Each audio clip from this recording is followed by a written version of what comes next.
originally, once Ahalanui and Isaac Holly were inundated with lava, we started a process with working with FEMA and HAIMA about, okay, how do we, number one, if we can, how do we restore, if we can restore? Number two, if we can't restore, what are our alternatives?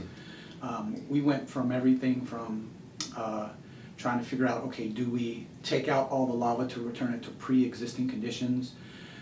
We did an exhaustive search all the way down the coastline of Puna, saying, okay, is there property that we could purchase to basically replace Ahalanui to the standards that it was? Our original estimates for removing all the lava at both places and returning to pre-existing conditions was over $1 billion. FEMA came back and said, obviously that's not going to work.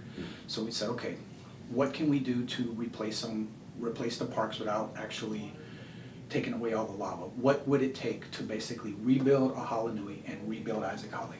Okay. Our estimate came to, for Ahalanui, about $25 million, and Isaac Holly about $14–15 million to make that happen. We submitted all those plans to FEMA, including ADA accessible routes, swimming locations, tide pools, everything that we had at Ahalanui. Then FEMA came back and said, well, we can give you about 14 or 15 million for Ahalanui, not what you wanted, and then about 14 or 15 for Isaac Holly. So it gave us about $30 million. That's not bad. Yeah, it's pretty good. I mean, imagine what we could do with $30 million. Yeah. Yeah. So we did intense negotiations for about, I'd say about a year and a half. Wow. With FEMA. HAIMA was backing us up. HAIMA was helping us as much as they could. And unfortunately, through all that, they came back with a figure of about $4.9 million. Wow. And so then we said, okay, obviously this is what we've got to deal with now. How do we promote recreation in Puna?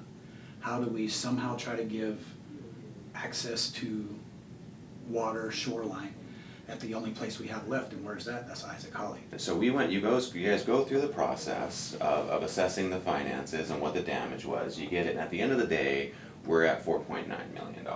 Yep. And there's obviously a disconnect with the engineers. There's obviously a disconnect with the lava incident. I don't think it's something that FEMA deals with on a regular basis, right? And so it's challenging because I think a lot of people get frustrated with FEMA, but at the end of the day, I feel like FEMA and HAIMA have been good partners with us overall, but there's a disconnect with kind of that middle level, boots on the ground engineering, which is why we got the 4.9 million, essentially. Is that pretty accurate? Yeah, that's spot on.